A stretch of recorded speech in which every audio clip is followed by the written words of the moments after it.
Previously on Hermitcraft. Whoop, whoop, that's the son of the popo. Whoop, whoop, permit office on patrol. Whoop, whoop, that's the son of the popo. I, my friends, have been issued a citation from none other than the Popo. I have been given 7 business to tear down this pop-up shop and build something legit. That's right, business. I think this was supposed to say business days. And it's been over a week since I received that citation. But I've been doing some digging around, and it turns out that these guys work for the permit office, which is only open 1 day a week on a Sunday. This gives me 7 weeks, right, to open up a proper copper shop. But fear not, if we get away on a technicality or not, today's episode we are going to be setting up the copper shop. But in the meantime, the pop-up shop here is still active, and I have indeed been making some sales. And between those, I've been restocking, and we have 34 blocks of diamonds. Woohoo! That's right, my friends, we are getting rich. Although, to be fair, I've already made an extraordinary amount of diamonds this season. Let's go ahead and add another 306 to our tally. Ooh, look at that. Look at that. Yes, we are doing well for ourselves. However, the next goal to reach is 2,500. We're a long way off, but setting up the copper shop, which we're going to do in this episode, will get us there, because this copper shop, it's going to draw in the customers. So welcome back, my friends, to another episode of Hermitcraft. And over here, it looks like the Popo have set up shop. Or should I say office? This looks like some sort of official Popo building. And it is absolutely gorgeous. I'm loving this architectural style over here. And I've recently been inspired by architecture to do some of my own. And we're going to put a really cool design to use in our copper shop. I keep saying it, don't I? We're going to build a copper shop. So how about we start off with a grand reveal for location. I've been clearing out a large space in the side of this mountain. As you can see, we're going to need a heck of a lot of space here, not just at the front of the build, but behind it too, where the entrance to the shop is going to go, because we're going to build a massive storefront. So massive, I realized there's no way I can turn this into an entire building. So the building itself is going to come out of the mountain, cover up all of this space, and give us a lot of space for the interior that goes behind it. Now, there's a long way to go with this, and the first thing is gathering materials. And there's one material I'm going to need a lot of, and I've got an idea on a new way to obtain this stuff. It's going to involve the LA, which is why, once again, I've headed over here to Iscal's storage container to breed up a couple of LAs. Okay, it seems that Iscal no longer has a jukebox lying around. I can take care of that. Now I've got a couple of her friends to accompany me. It's very important that we have these LAs because they have some rather unique properties. And we want to take advantage of that. These suckers can resist a lot of damage and they heal rather quickly. Possibly enough to keep up with the damage that a wither nearby would do. Now, if the wither is blowing blocks up down at this level, it's going to be creating cobbled deep slate, which I need for my build. And so I thought, let's try this the lazy way. We've already experimented with this a couple of times this season, but what we're going to do is have the wither follow us while these two suckers bring us the cobblestone. And yes, there is a significant chance that they might die, but we're going to give it a try. And for this experiment, I might just have a friend joining us. We're going to be the guinea pigs, basically, while the LAs do the collecting. That's the idea, because they can regen pretty fast, right? Okay. So can they take a wither skull to the face? That's what we got to find out. Like I said, this could all be over very quickly. It's an experiment. Dude, this LA is chilling with me, don't worry. Right, I'm going to lure them over here, and we're going to start digging this way a little bit. Uh-oh. All right, is it on us? Not yet. Shall I draw the aggro? Good idea. I'll do that. Okay. Hey, Mr. Wither. Bam, I'm down here. Huh. Okay, he angry. Oh, I'm reminded of something. You kind of need to continuously aggro this guy when you lure him like this. Okay. The allies are getting attacked. It looks like it's attacking the wither, which is really weird. They should be picking up the cobble. I mean, it's kind of working. Oh, he's gone up. He's gone up. Uh-oh. Uh-oh. This is Just the keep fun of aggroing it. him. Bring him down. Bring him down. Okay, here he comes. Here he comes. He's down again. Right, into the tunnel, into the tunnel. Keep prodding him. My shield broke. My shield For broke. real? Okay, that's... Whoa. Yep, That's crazy. that's bad. I don't think I can be of any assistance anymore. I'm going to Alright, die. you stay alive. Come on. Oh, no. Falling it up. Dude, no! I'm Okay, I'm going to have to kill it. I'm going to have to kill it. It's almost Take it got out, me. dude. It's almost got me. I've got to take it out. The LA seems to be alive still. This is remarkable. Alright, the coast is clear. Nice, dude. Nice. The LA's... Well, one of them survived. The other one perished, I think, unfortunately. Let's chuck that in there. Okay, that clearly wasn't very efficient. I got like that much. This is the fun way to get it. This is the much funner way to get it. Plus, I think it might have taken the same amount of time with a pickaxe, honestly, and this is just more enjoyable to do it this way. Ren is right. It is more fun with a friend, but I was reminded we did this earlier in the season, of course, and it was with another player that we could bait the wither and collect lots of cobble. So now I have secured our allays in this little area here with an extensive tunnel behind it, because what we need to do is bait the wither to follow me while the allays will pick up the cobblestone. So I summoned in the wither, then I went back and broke out the allays so they could follow me in this tunnel. And a very important thing to do first of all was to actually get the wither's health down so that it can't fly upwards. Once I'd done that, we could get into this nice rhythm where I just poke at the wither and it breaks the blocks in front of it as it's trying to reach me. But if you're counting the amount of allays here, there's currently 3, because one of them died pretty much straight away. And that continued to work for a while until it didn't. These gravel patches can kind of get in the way and cause a bit of a disruption, which allowed the wither to go up here.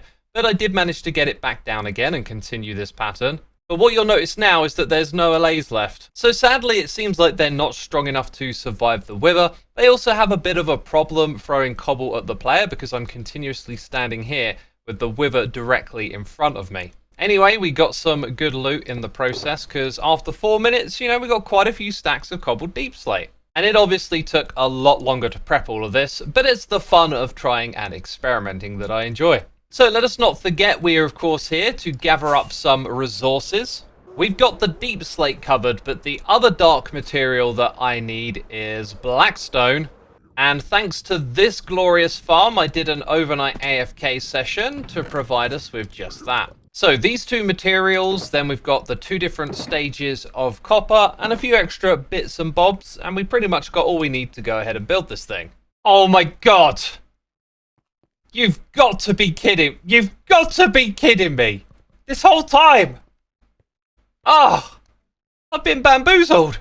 I've been searching for this wandering trader that has gotten lost under my base.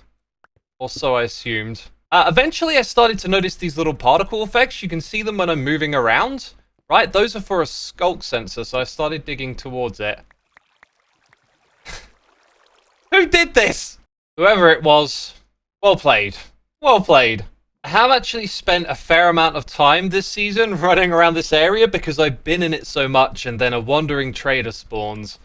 And as you'll see here, I've been making those trades. Look, I've got tons of mini blocks. At some point, I need to put them to use. Right now, though, we need to get on with the building. You can see here we're putting our deep slate blocks to use. And we're also looking at this from the backside, which isn't the most impressive view, but it kind of highlights some of the gaps at the bottom of this build below where the windows are. The thing is, you can also see these gaps from the front. So anyway, this is me building the second portion because we're going to have 2 tiers with 2 sets of windows, and both the bottom and the middle between the windows have those gaps in. And it's what we're going to put in there that I think is going to make this build pop. So when we go around to the backside again, I place in these copper blocks. I also put some copper bulbs in there for lighting as well. So this thing is going to be lit up at night. Not too boldly, it's kind of subtle, they're spaced out a little bit, but the copper is the main thing, because when we come back round to the front here, you'll see that the copper really pops through. And this is from most angles. You see it better from higher up, but even down below, this copper will pop through, which is obviously part of the theme that we want to sell, And what I'm doing right now is just building the windows, but also putting some grey wool behind them so you don't actually see through and into the building. So the next thing is, of course, the roof, which I was going to build out of more blocks than just blackstone, but I kind of forgot about it. So for now, this is just going to be the shape that we're looking at. And at some point in the future, I'll do a pass with a few more textures to give it some more detail. And this shape just kind of wraps around where the top of those top floor windows line up, and I think it looks superb. So I've been busy. I've doubled up and I put the roof across the top, and from here it's looking pretty epic, isn't it?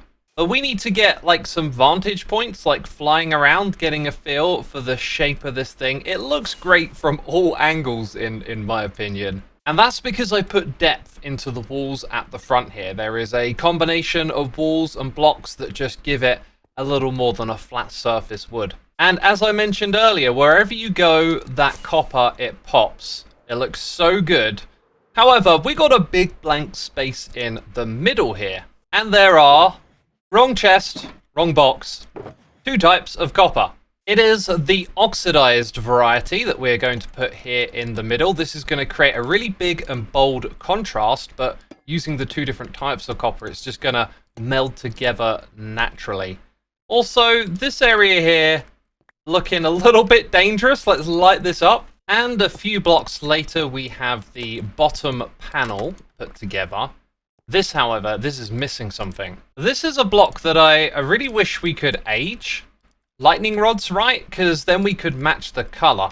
But for now, we'll have to roll with that. And then we have the top section, which currently looks a little bit pathetic. But it's just going to take a handful of blocks here to turn this into something awesome.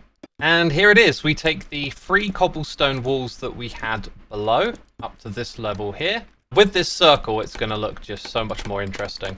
It's going to look a little bit like a clock face, but that's not what it is. It's just a pattern, you know? And it pops out really nicely. And like I said earlier, the 2 different coppers here working together so well. I adore how this looks. It is so good to see it here in survival on Hermitcraft. And we've obviously got lots more to do. Got to get rid of these iron blocks, tidy up the edges.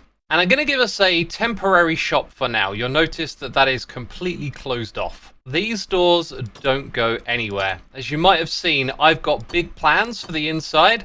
I mean, we dug out this absolutely massive hole for the shop itself. But that's going to take a lot of time to put together. So we'll come back to the area a bit later. For now, I've got some business to attend to. The Hermitcraft mail system, it does indeed get used a lot. At least I find myself getting mail all of the time. And the beacon is green, meaning that I've got some more mail once again. And it was in the beginning of this episode that we were tallying up our profits, talking about getting the next level of trophy. Well, someone has achieved that. Yes, look at this. I have mail from Zombie Cleo. The 2,500 diamonds trophy has been earned. And I was about to say, no one's seen this before, but that's kinda not true. No one's seen it in all its colourful glory, and there it is, looking superb. So I will be sending this back off to Cleo, and then we get to update the leaderboard, which now looks like this. Cleo clearly in the lead. Alright, with that taken care of, let's take another little detour to a favourite spot of mine. I am talking about Loglands, where we have done all sorts of projects this season. But I've recently taken to just doing a lot of this stuff off camera because it gets kind of repetitive talking about it down here. So I finished all of the farms that I wanted to do in this first phase. The second phase will be decorating and making this place look super interesting. We want to do that with all of these wooden materials that we are auto-crafting. So the news is this thing over here is fully operational. And you might be able to tell what it is. It's an adaptation of the automatic Nether tree farm that doesn't require player interaction. I came up with this last season, and I've sort of rebuilt it to use 2 TNT dupers. I've taken Ilmango's design and attached some redstone to make it input spam proof. So down here we've got a lever to detect updates through the observer. I can actually spam this and not send a second signal into the TNT duper until it's ready. To do that, we take advantage of this new copper bulb block, which will receive power from this observer as soon as it's activated, and send the signal upwards, which turns this here into a T flip-flop. So notice how it moves the block out of the way, so another signal can't come in. And then with a little bit of repeater timing over here, we push this block up, but it's when it comes down that it activates this again and allows another signal to come in. So there's a bunch of other stuff going on here too, but I think you'll get the gist of it. So the farm is using bone meal to try and grow a fungus on the Nylium here, and then we use more bone meal to try and grow it into a tree. Hey, and there we go. I didn't even see the fungus actually. So anyway, when that gets pushed out, it sends a signal upwards, that dupes the TNT, and blows up the blocks. They get sent into this system, which is for auto crafting. So a filter sends one type off to one side, the other to the other, and if this looks familiar, that's because we've built this array before. And I ran this thing for a long time, not a crazy long time actually, and auto-crafted all of these blocks, including these down here, because I've installed the module that turns some of these blocks into sticks over here. That sends them back across so we can also make these, and look at it, we've got like a full chest of the stuff. And with that, we are now farming and fully auto-crafting 6 different types of wood over here. But as I stated, that's phase 1. We've put a lot of functionality into this space, and when we come back again here in the future, we're going to make it look a lot more interesting. Oh yeah, and these chests, I created some storage for all of these blocks, so these can be farmed too. That includes a bunch of nether sprouts and fungi too. But I'm going to put the moss blocks to use out the front here. We're going to have like a garden entrance leading up to the shop. But I noticed something, right? There's an important step here that I forgot to do. We need to wax. So now I need to scrape and wax some of these blocks because they have aged. With that taken care of, we need to shape up the entrance here. I've swapped out stone bricks for tuff and then introduced all of this. We've got a big fanciful lawn made of moss blocks and grass on either side. We have aged copper with glow lichen on top. I'm actually not entirely sold on having the glow lichen here, but it will illuminate the area, add a bit of texture to this block, and then down here at the front, these copper grates, these lightning rods look really cool. It's like a fence, but a copper fence. And I'm thinking of repeating these stripy rows again, but maybe trying to also have them sort of turn and blend and twist along with the terrain around here. So rather than just being a straight line, maybe it comes across a little bit like this. But that's not actually what I wanted to focus on right now. I have some bushes here because we're just gonna put these in little groups, sort of disorganized, like 2s and 3s, but going just randomly in different directions like this. So every time we place a 2, we follow it up with a 3. So we've got like a little bit of reason behind how we're placing these out. And then when this area becomes rather filled out, something like that, should look pretty good from multiple angles. Maybe. It certainly feels nicer as we approach it from down at this level. And having now done that on both sides, it does feel really good. And that works too. This has a really nice approach. Very simple stuff going on here, but effective. I think this spot back here is like my favorite view of the whole thing. Once we go into the sky though, it does feel a little different. Like if you're flying over here with a rocket, you're not gonna kind of feel it the same way you would as you approach the path here. But anyways, a lot more of this area around it will get shaped up with time. The thing that's concerning me at the moment is how is this area going to be connected to the rest of the shopping area? We are going to have to chop down some trees here and clear a path because there's quite a thick forest between us and the nearest other shop, which is this basalt shop right here. I don't know who made this, but it's gorgeous. I really like the sign on the side here. That's cool. And obviously it's like a mine going down below. Try your luck to land in the water and get 1 free basalt stack. Dude, where is the water? Is there any chance that I might die here? I am going to totem up here just in case. So by the way, I have no raid farm. Like these are 2 legit totems that I've earned. So this better be worth it. I mean, all this for a stack of basalt.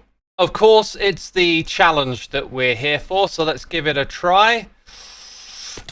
Oh. We were close. We were close. I could feel it as we were going down. But hey, we didn't pop the totem, so that's okay. Now, it didn't say that I couldn't try this again, right? I'm going to guess there's going to be a limit of 1 per customer. That was also really close. Very cool idea. Anyway, this is the nearest shop, so I'm thinking there's a bit of like water terrain here that can probably get filled in. Yeah, this doesn't look like it's a part of the intended aesthetic for the area. So if we fill this in and go in this direction, clearing out some trees, we'll make a path over to our copper shop. And you know what? The view from this area isn't that great. I think I'm actually going to have to clear out way more trees, but there is a path and it does emerge over there in the distance as you make your way through. But yeah, still a long ways to go with all of this. We need a bridge, we need to do more with the terrain around here, so we are far from finished with this project. And I am far from finished with all of the copper farm stuff too. I've got some exciting developments to share with you, hopefully in the next episode. However, my next intention is to get this server updated to 1.21, which might take me a bit of time. So we'll have to see, because when that drops, there'll be all sorts of interesting stuff to do, of course. Brand new content in the game. Anyways, I was going to say subscribe for future episodes, leave a like to support the channel, and then I noticed, dang, I've like missed a couple of blocks here. Anyways, thanks for watching the episode, hope you enjoyed it, and I'll see you in the next one. Bye bye!